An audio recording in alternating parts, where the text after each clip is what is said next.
Hello, everybody. Happy Friday, and thank you for joining us on The Headline. I'm Brandon Waltens, the managing editor of Texas Scorecard.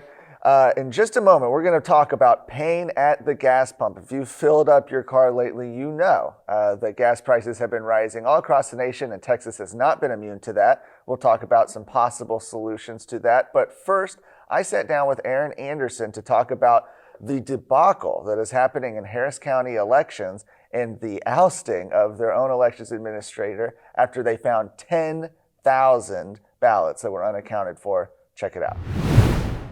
Erin, you've been following this story very closely as you have in Harris County, Texas's largest county.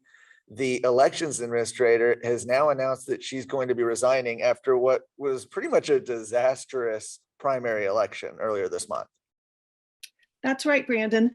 Isabel Longoria, the elections administrator for Harris County, the largest county in the state with 2.5 million voters, has resigned after a week of revelations about the fiasco, as it was called, of these primary elections on March 1. There was a long list of problems from the polling places, and then the revelation over the weekend that there were 10,000 mail ballots that had come in that were valid, but the votes had not been included in the totals reported to the state. So that was pretty much the last straw. I mean, this is amazing. I mean, when you watch these results come in on an election night, Texas has 254 counties, and it looks like all of them are able to get this out in somewhat of a timely process. And then you've got Harris County, of course, the largest county that seems to be stumbling with this. Break down what exactly went wrong. Well, it's such a long list, Brandon. People who work inside the polls, experienced election workers who had issues with Longoria in a couple of the previous elections, the smaller ones she's done. We're talking about the voting machines didn't work. The ballot paper sent to the polling place for voters to use was the wrong size. The ballot is so big in Harris County, it required legal size paper, but they sent letter sized ballot paper to the polling locations, literally cutting off some of the races that voters were eligible to vote in. They weren't responding to calls at the polls.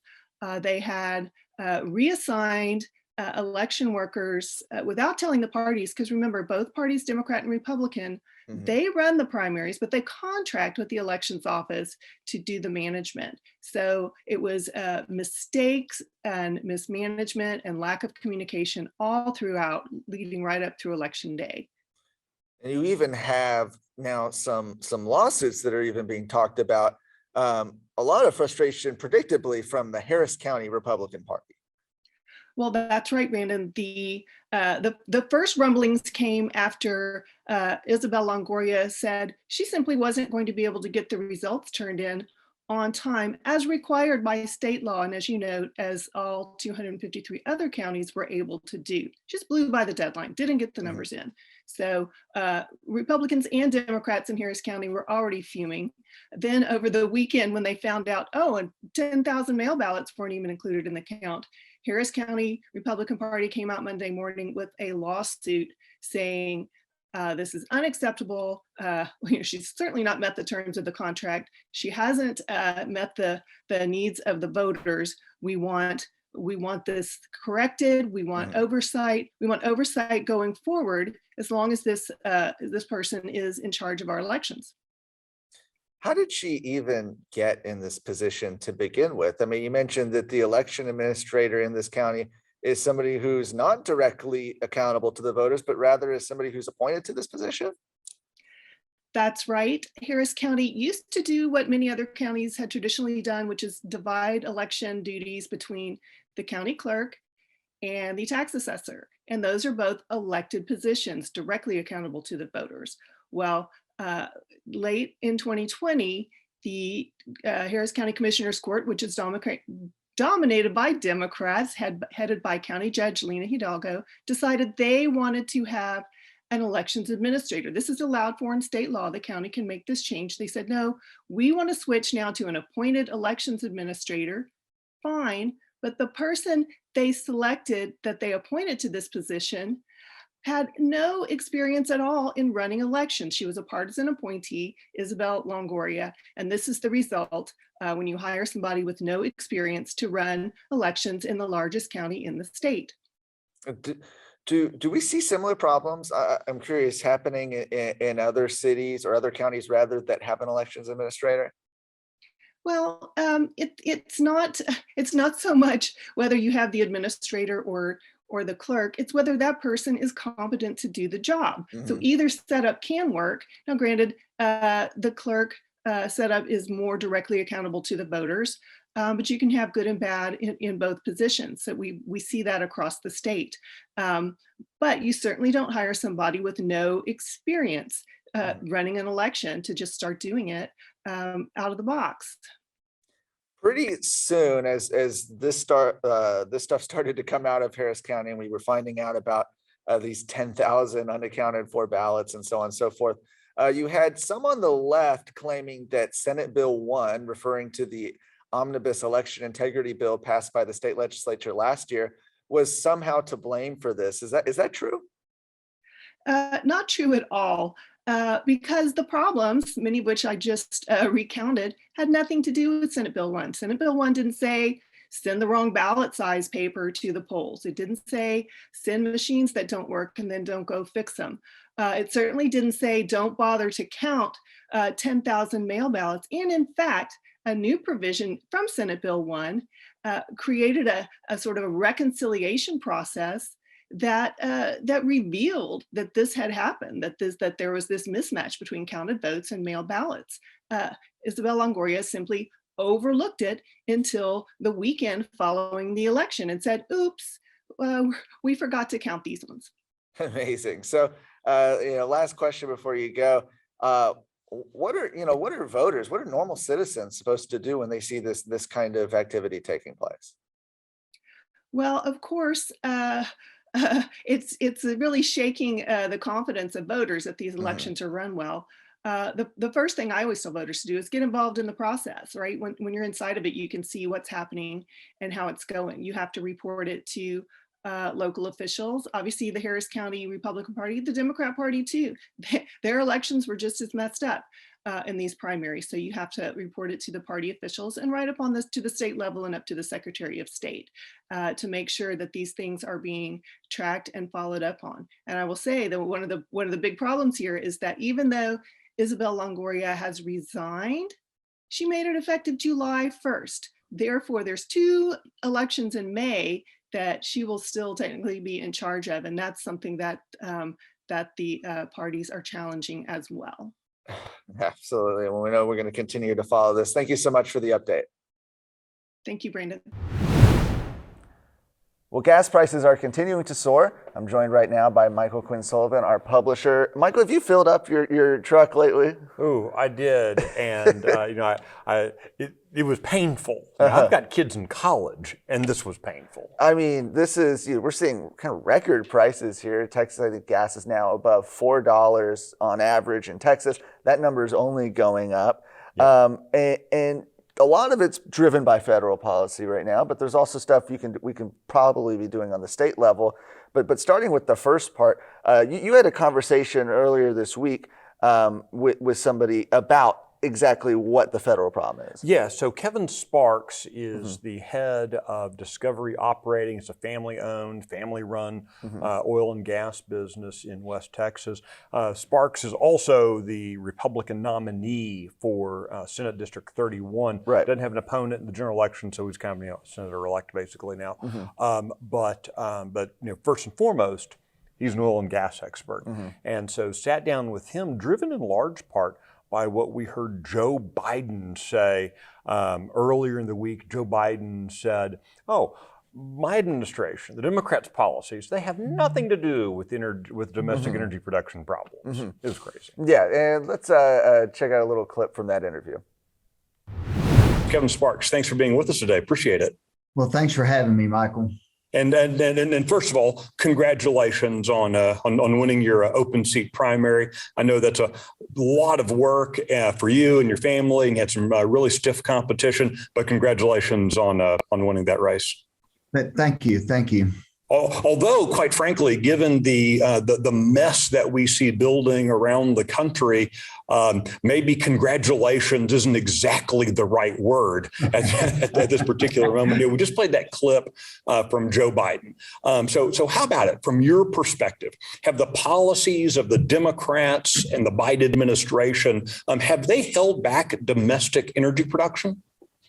Yeah, without a doubt. And actually, I think you got to go further back than that. You've got to go back to the Obama days where, they basically began weaponizing the EPA against the oil and gas industry, all in, the name of green, so-called green policies. We were fortunate with President Trump that he repealed a lot of that because most of that was not law. Most of it was all done by executive decree. And so he was able to repeal a lot of those regulations back. And then as soon as Biden was elected and took office, he immediately reversed all of that. And they went back to the same march that they had back during the 8 years of President Obama. So before we started here a moment ago, you were telling me about a rule that is being promulgated that affects businesses regarding greenhouse gases and the kind of the spillover impact this has for domestic energy production. Tell us about that. Yeah, this is something new that's just now about to get rolled out. It has to do, and they're going to work it through the SEC.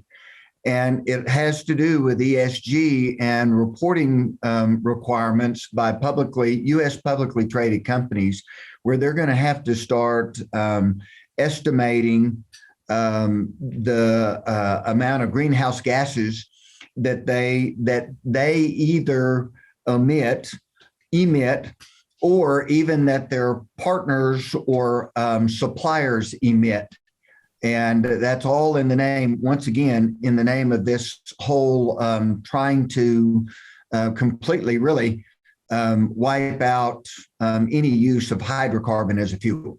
I mean, it feels a lot like this is kind of the we saw for a while of banks being pressured to stop doing business with gun manufacturers, for example. It feels like this kind of rule is aimed at telling the bank, look, this is going to be so onerous, you might as well not do business with companies that are in the hydrocarbon energy business. Is that fair? That's I mean, I think they've come out and actually stated that on numerous occasions that their hope would be that in the very near term that they would completely shut down all exploration and production of oil and gas.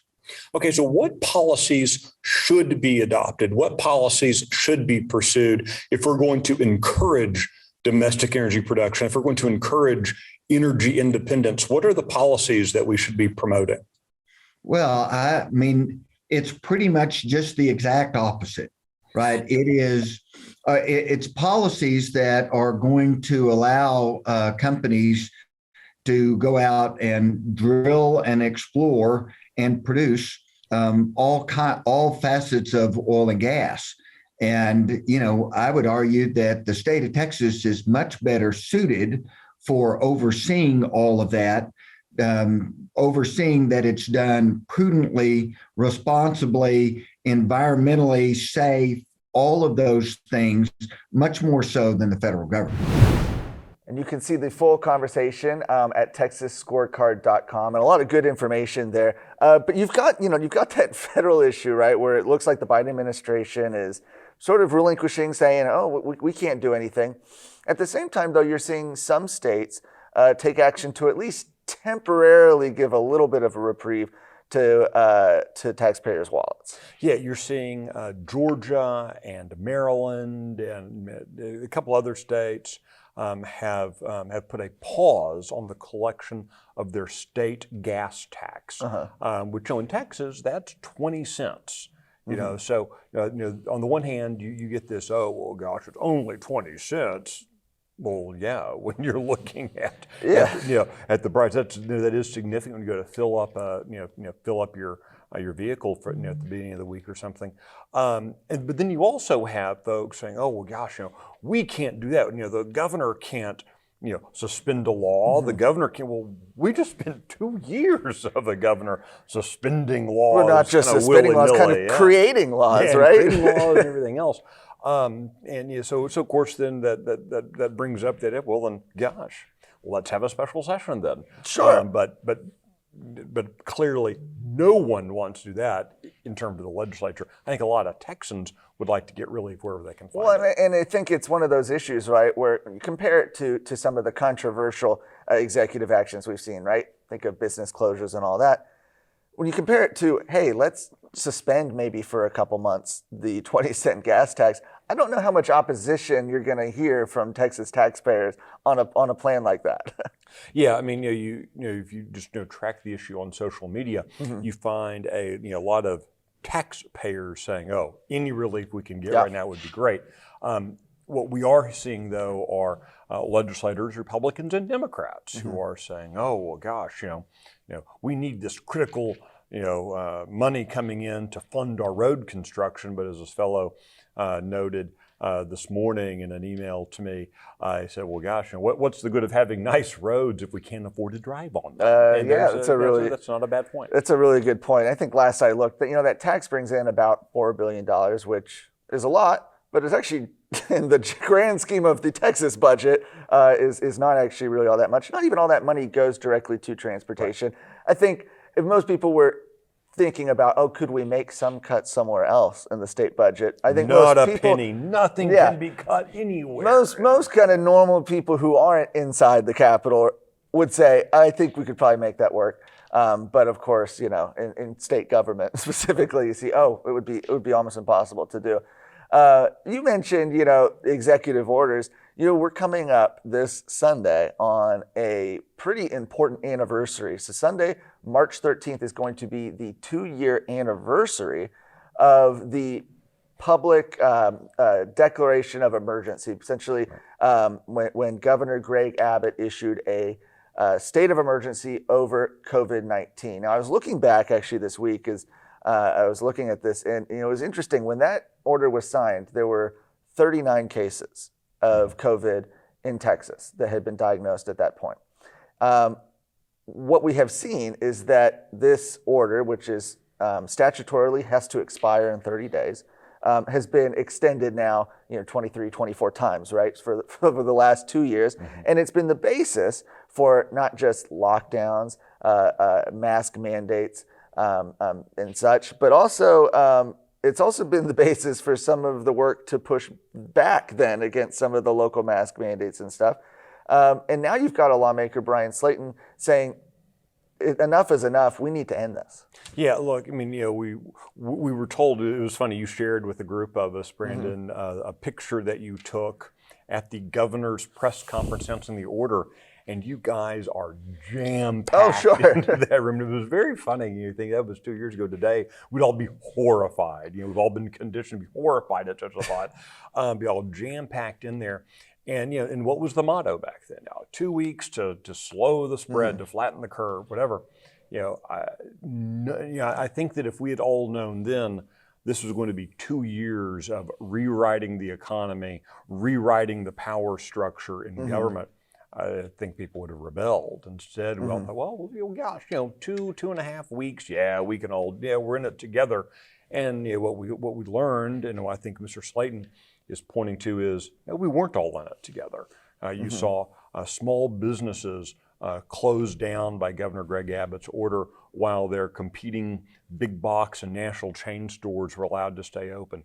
You saw unemployment just, skyrocket, suicides skyrocket around the state. And it is time to, let's admit that was wrong. Let's admit that was all bad.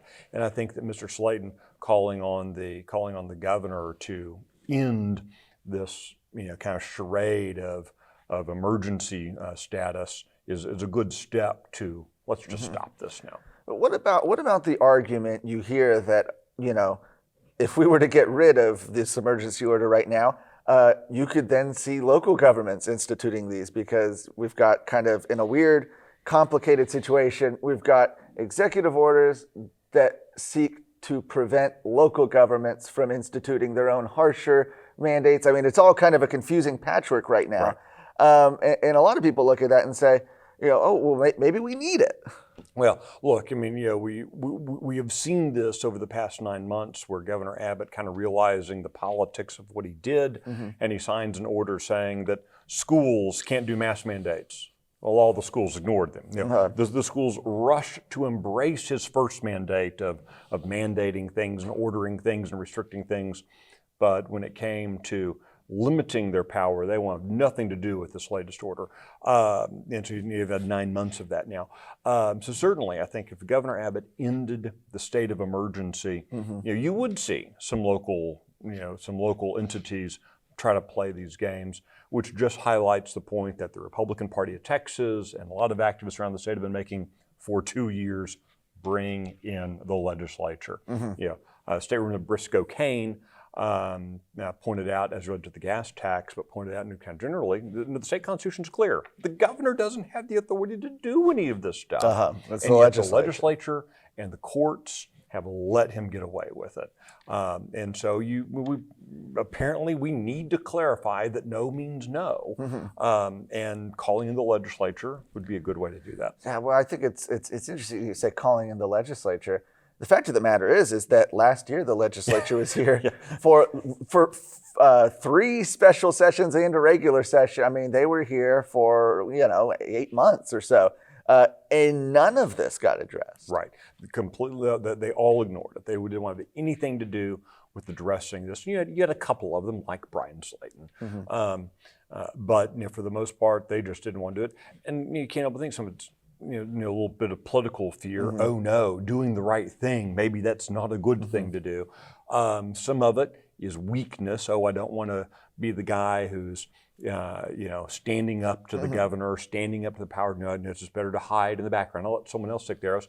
And then third, there are some of them who actually kind of like the idea of governors in Texas having this big, bold power because they hope someday they'll get to have that power. That's an interesting observation. I think you might be right on that. Thank you, Michael. I want to thank everybody for watching. Let everybody know, Texas Scorecard right now, we are hiring. If you're interested in learning about some of the opportunities we have available, go to texasscorecard.com/opportunities to find out about some positions, see if maybe you might be a good fit for. I also want to mention that we are still accepting applications for our summer 2022 fellowship program for those ages 18 to 25 who are interested in spending some time with us here. We've got openings for the summer, the fall, and as well spring 2023. You can find out more about that at texasscorecard.com/fellowship. Again, thank you so much for joining us. Have a great weekend. You made it to the end of this video. You're probably 1 in a million. But since you're here, make sure you go to texasscorecard.com to find more journalism and commentary, all things pertaining to Texas. Make sure you also like this video, subscribe to our YouTube channel, and hit the bell. That way you can be notified when new videos come out. Thanks.